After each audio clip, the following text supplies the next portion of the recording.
the mental health has been challenging. Just the fact of being under 40 and diagnosed with a stroke was a big one to take. And then that it was due to me getting COVID and bringing COVID home.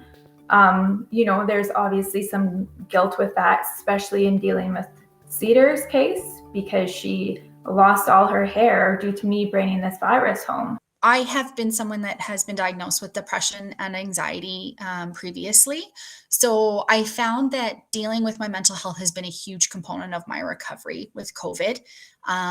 Definitely, I feel like COVID has exacerbated those symptoms at times and made it quite unmanageable.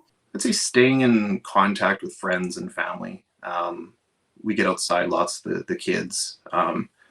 So for the most part, it feels fairly normal. We're very happy where we live. We're out in the country.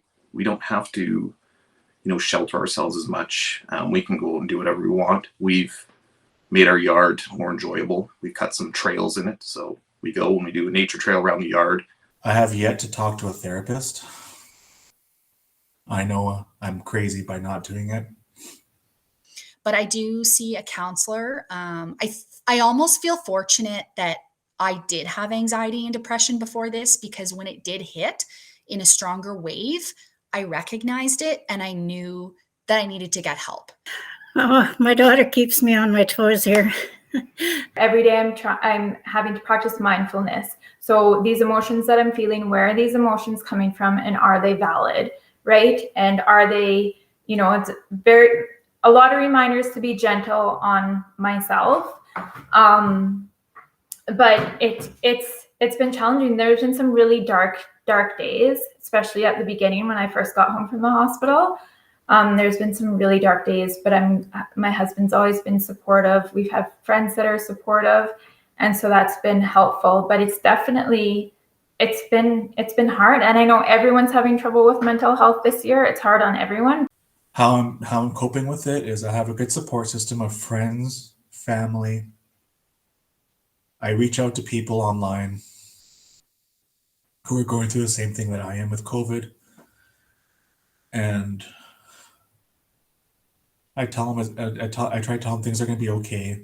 I've experienced it too. You can talk to me anytime. We just share stories, and I'm part of COVID support groups online as well. Several groups, and they're very helpful.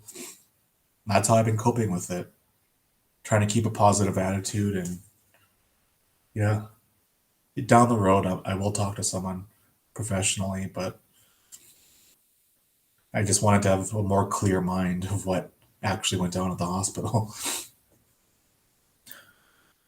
And for somebody that's never been an anxious person or had depression, they may not know that those feelings are a warning sign or a cause for help. So it's definitely been a big part of my recovery, but in one sense, I'm fortunate that I've had that experience with it, because it's definitely creeped up a few times in my recovery and needed to be managed. We try not to, look at too much information on it, because there's so much information on both sides. There's so much pro and con against this. And, it's somewhere down the middle. I talk to all my children every day pretty well, and because some of them are quite far away, so just having them as a support is awesome, and getting to talk to them and the grandkids and stuff cheer me up. So there was an incident in the hospital one evening when I was very sick and my symptoms were really ramped up, that I ended up in an acute episode where they had to where they had to call a code blue, and my husband was there and my sister was there through it. And I remember my husband opening up my eyes and just yelling at me to breathe. And in that time I thought, like, is this it? This can't be it. And